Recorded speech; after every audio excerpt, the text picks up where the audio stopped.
Hi friends, എല്ലാവർക്കും മഴ തോരും മുമ്പേ റിവ്യൂയിലേക്ക് സ്വാഗതം.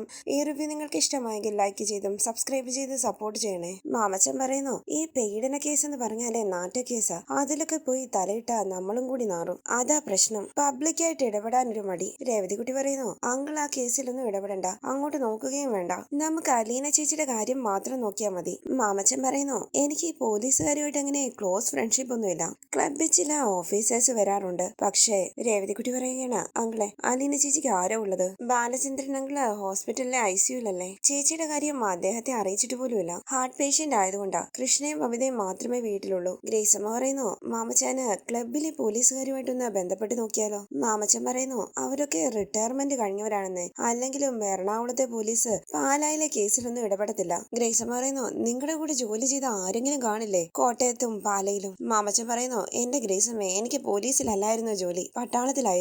രേവതിക്കുട്ടി പറയുന്നു, ആരും ഇല്ലെങ്കിൽ ഞാൻ പൊയ്ക്കോളാം പാലായിക്ക്. ഒരു ബസ്സിൽ കയറി പോയാൽ മതിയല്ലോ. മാമച്ചൻ ചോദിക്കുന്നു, നീ പാലായി ചെന്നിട്ട് എന്നോ ചെയ്യാനാ? രേവതിക്കുട്ടി പറയുന്നു, പോലീസ് സ്റ്റേഷനിലോട്ട് കയറി ചെന്ന് അലീന ചേച്ചിക്ക് കൂട്ടിരിക്കും. ഗ്രേസമ്മ ചോദിക്കാണ്, അതിനുള്ള തന്റെ ഇടമൊക്കെ ഉണ്ടോടി നിനക്ക്? എനിക്ക് നല്ല ധൈര്യം ഉണ്ടെന്ന് രേവതിക്കുട്ടി പറയുമ്പോൾ മാമച്ചൻ ചോദിക്കാണ്, ഗ്രേസമ്മേ, നിന്റെ ഒരു അമ്മാച്ചന്റെ മോന് കുറവിലങ്ങാട് താമസിക്കുന്നില്ലേ? ഗ്രേസമ്മ പറയുന്നു, ഉണ്ട്, കുര്യച്ചൻ. മാമച്ചൻ പറയുകയാണ്, പുള്ളിക്കാരന്റെ മകൻ ഒരു പോലീസുകാരന്റെ മകളെ അടിച്ചുകൊണ്ട് പോയ കഥ നീ പറഞ്ഞിട്ടുണ്ടല്ലോ. ഗ്രേസമ്മ അറിയുകയാണ്, അത് കുര്യച്ചന്റെ മകൻ ജോബിച്ചൻ. മാമച്ചൻ പറയുന്നു, നമുക്ക് ആ വഴിക്കൊന്ന് പിടിച്ചാലോ? ആ പെണ്ണിന്റെ അപ്പൻ പാലായിലല്ലേ? ഗ്രേസമ്മ പറയുന്നു, ആ പേരും പറഞ്ഞ അങ്ങോട്ട് ചെന്നാലേ അവര് നമ്മളെയും കൂടി പിടിച്ച് അകത്തിടും. ഇപ്പൊ പാലായിലെ DSP ആ പെണ്ണിന്റെ അച്ഛൻ. മാമച്ചൻ പറയുന്നു, പാലായിൽ എവിടെയാടി DSP? DYSP ആയിരിക്കും. ഗ്രേസമ്മ പറയുന്നു, എന്റെ മാമച്ചായ, അങ്ങേരുടെ മകളെ ജോബിച്ചൻ പ്രേമിച്ച് തട്ടിക്കൊണ്ടുപോയി വിവാഹം കഴിക്കുകയല്ലായിരുന്നോ? അതിന്റെ പേരിൽ എന്തെല്ലാം വഴക്കും വക്കാണോ ആയിരുന്നെന്നോ? കുര്യച്ചന്റെ പണത്തിന്റെ ബലത്തിലാ പിടിച്ചു നിന്നത്. അല്ലെങ്കിൽ ജോബിച്ചനെ ആ പോലീസുകാരെ പിടിച്ചോണ്ട് പോയി പഞ്ഞിക്കിട്ടേനെ. പെണ്ണിന്റെ വീട്ടുകാരെ ഹിന്ദുക്കളാ, നായന്മാര്, ജോബിച്ചൻ ക്രിസ്ത്യാനി. മാമച്ചൻ പറയുകയാണ്, എടി, അതൊക്കെ 3-4 വർഷം മുമ്പല്ലേ. ഇപ്പൊ അവര് തമ്മിൽ യോജിപ്പിലായെങ്കിലോ? നമുക്കൊന്ന് ട്രൈ ചെയ്യാമെന്നേ. ഗ്രേസമ്മ പറയുന്നു, ഞാനിപ്പോ ജോബിച്ചനെ ഒന്ന് വിളിച്ചു നോക്കാം. പക്ഷെ എനിക്ക് അവന്റെ നമ്പർ അറിയാൻ മേലെന്നേ. കുര്യച്ചനോട് ചോദിക്കണം. മാമച്ചൻ പറയുന്നു, എന്നാ നീ ഒന്ന് വിളിച്ചു ചോദിച്ചേ. രേവതിക്കുട്ടി ഫോൺ എടുക്കാനായി പോകുമ്പോൾ മാമച്ചൻ പറയുകയാണ്, പക്ഷേ ഈ കേസിന്റെ കാര്യം എങ്ങനെ പറയും? പറയാതിരിക്കാനും പറ്റത്തില്ലല്ലോ. ഗ്രേസമ്മ പറയുന്നു, നോക്കാമെന്നേ. തുടർന്ന് ഗ്രേസമ്മ കുര്യച്ചന്റെ ഫോണിലേക്ക് വിളിക്കുകയാണ്. കുര്യച്ചായ, പാലാരിവട്ടത്തുനിന്ന് ഗ്രേസമ്മയാ? കുര്യച്ചൻ പറയുന്നു, ഞാനേ ഡ്രൈവ് ചെയ്യുക, കോട്ടയത്തുനിന്ന് വീട്ടിലേക്ക് വരുക, 1/2 മണിക്കൂർ കഴിഞ്ഞ് വിളിക്കാമോ? വിളിക്കാന്ന് പറഞ്ഞ് ഫോൺ കട്ട് ചെയ്ത് ഗ്രേസമ്മ പറയുന്നു, ഡ്രൈവ് ചെയ്യുക, സാരമില്ല, നമുക്കൊരു 1/2 മണിക്കൂർ കഴിഞ്ഞിട്ട് വിളിക്കാം. രേവതിക്കുട്ടി പറയുകയാണ്, ആന്റി, നമുക്ക് കുറവിലങ്ങാടിന് പോയാലോ? ഗ്രേസമ്മ ചോദിക്കുന്നു, നീ എന്നതാടി പറയുന്നത്? അത് എവിടെയാണെന്ന് വിചാരിച്ചിട്ടാ? ഇവിടുന്നൊരു 10-15 കിലോമീറ്റർ ഉണ്ട്. രേവതിക്കുട്ടി പറയുന്നു, ആന്റി പ്ലീസ്, നമ്മൾ നേരിട്ട് ചെന്ന് പറയുന്നത് പോലെ ആകത്തില്ല ഫോണിൽ വിളിച്ചാൽ. ഇങ്ങനത്തെ കേസല്ലേ, നമ്മൾ അവരുടെ വീട്ടിൽ ചെന്ന് അപേക്ഷിക്കുമ്പോൾ അവർക്കൊരു അലിവ് തോന്നും. ഫോണിൽ വിളിക്കുമ്പോൾ അത് നടക്കുന്ന കാര്യം സംശയമാണെന്ന് പറഞ്ഞാൽ പിന്നെ നമ്മുടെ വഴിയടങ്ങി പോകത്തില്ലേ? മാമച്ചൻ പറയുന്നു, അവള് പറയുന്നതിലും കാര്യമുണ്ട്. ഈ കേസ് ആയതുകൊണ്ട് ആരും ഇടപെടാനൊന്നും മടിക്കും. രേവതിക്കുട്ടി പറയുന്നു, അതാ ഞാൻ പറഞ്ഞത്. തുടർന്ന് രമേശ് അലീനയെ ചോദ്യം ചെയ്യുകയാണ്. ഇന്ന് രാവിലെ ഞങ്ങള് പിടികൂടിയ പ്രതികളെ ചോദ്യം ചെയ്തപ്പോൾ ചില പ്രധാനപ്പെട്ട വിവരങ്ങൾ ഞങ്ങൾക്ക് കിട്ടി. അതിന്റെ സത്യാവസ്ഥകൾ ചോദിച്ചറിയാനും നിന്നെ കൂടി സാക്ഷിയായിട്ട് കേസിൽ ചേർക്കാനും ആ പോലീസ് ഉദ്ദേശിക്കുന്നത്. ചോദിക്കുന്ന ചോദ്യങ്ങൾക്ക് സത്യസന്ധമായിട്ട് മറുപടി പറയണം. ജീപ്പിൽ വെച്ച് ഞാൻ ചോദിച്ചപ്പോൾ നീ നിഷേധിക്കുകയാണ് ചെയ്തത്. എന്നാലും ഒന്നുകൂടി ചോദിക്കുക. ഈ കേസിലെ 1-ാം പ്രതിയായ ഹരിശങ്കറും 2-ാം പ്രതി രോഹിത്തും നിന്നെ വെച്ച് മൊബൈൽ ക്യാമറയിൽ അശ്ലീല വീഡിയോ പിടിച്ചിട്ടുണ്ടോ? അലീന പറയുന്നു, ഇല്ലെന്ന് ഞാൻ പറഞ്ഞല്ലോ സർ. രമേശ് പറയുകയാണ്, അപ്പോ അവര് രണ്ടുപേരിൽ നിന്നും നിനക്ക് യാതൊരുവിധ ഉപദ്രവങ്ങളും ഉണ്ടായിട്ടില്ല?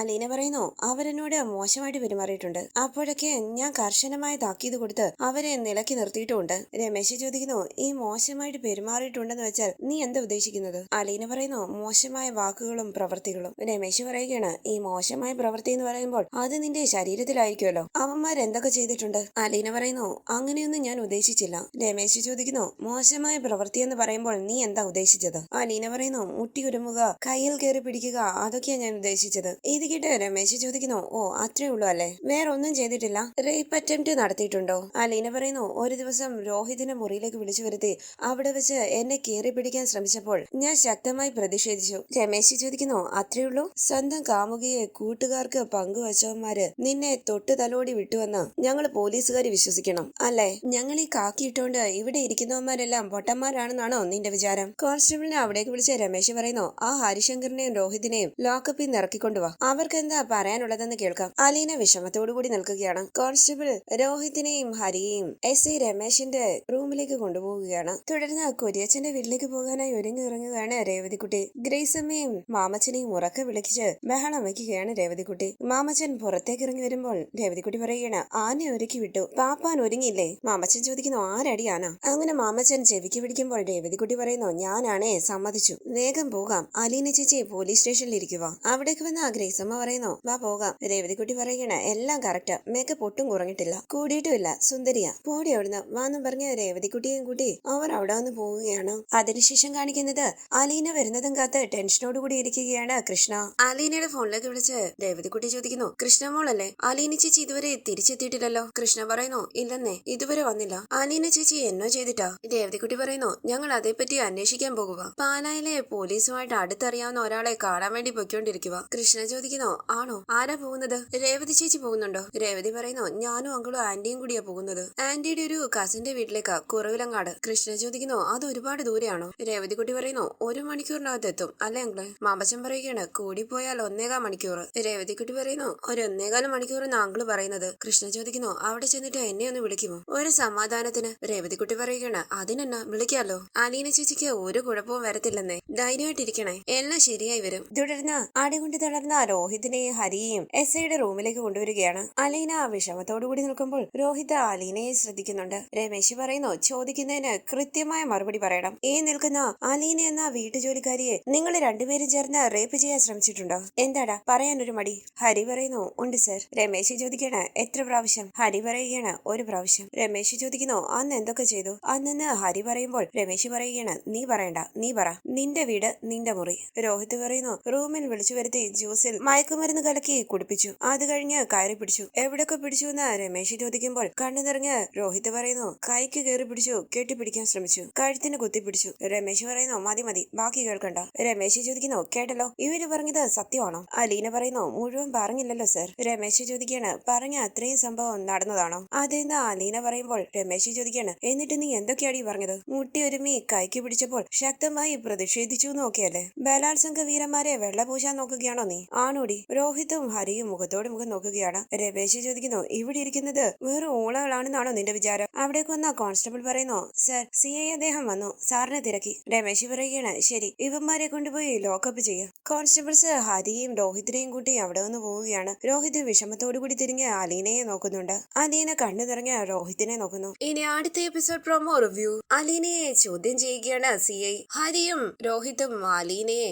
റേപ്പ് ചെയ്യാൻ ശ്രമിച്ചിട്ടുണ്ടെന്ന് പോലീസിന്റെ മുന്നിൽ സമ്മതിച്ചിരിക്കുകയാണ്. അലീന ആ സത്യം മറച്ചു വെച്ചതുകൊണ്ട് CI ദേഷ്യത്തോടുകൂടി അലീനയോട് സംസാരിക്കുകയാണ്. നീ എന്ന് പോലീസിന്റെ അടുത്ത് കള്ളം പറഞ്ഞ അവന്മാരെ രക്ഷിച്ചു, കംപ്ലൈന്റ് തയ്യാറാക്കി അലീനയെ കൊണ്ട് ഒപ്പിടിപ്പിക്കാനാണ് പോലീസിന്റെ പ്ലാൻ. തുടർന്ന് പരാതി എഴുതി ഒപ്പിടണമെന്ന് CI ആവശ്യപ്പെടുമ്പോൾ അലീന പറയുന്നു, എനിക്കില്ലാത്ത പരാതി ഞാൻ എഴുതുകയില്ല. തുടർന്ന് അലീനയെ പോലീസ് കസ്റ്റഡിയിൽ എടുത്തിരിക്കുകയാണെന്നറിഞ്ഞ ബാലചന്ദ്രൻ ഹോസ്പിറ്റൽ ബെഡിൽ നിന്നും ഇറങ്ങി പോകാനായി ശ്രമിക്കുകയാണ്. സിസ്റ്റേഴ്സ് ബാലചന്ദ്രനെ തടയാൻ ശ്രമിക്കുന്നു. ബാലചന്ദ്രൻ ബഹളം വെച്ച് അലീനയെ കാണണമെന്ന് ആവശ്യപ്പെടുകയാണ്. തുടർന്ന് രാവിലത്തെ പത്രത്തിൽ ശരണ്യ പീഡന കേസിന്റെ വാർത്ത വരുമ്പോൾ അത് കണ്ട് ടെൻഷനോടുകൂടി നിൽക്കുകയാണ് കൃഷ്ണ. രേവതിക്കുട്ടിയും വാർത്ത കണ്ട് അലീനയെ കുറിച്ച് ആലോചിച്ച് ടെൻഷനോടുകൂടി നിൽക്കുന്നു. വരാനിരിക്കുന്ന എപ്പിസോഡ് വിശേഷങ്ങളുമായി വീണ്ടും കാണാം. Thank you for watching. Please subscribe, like, share my channel.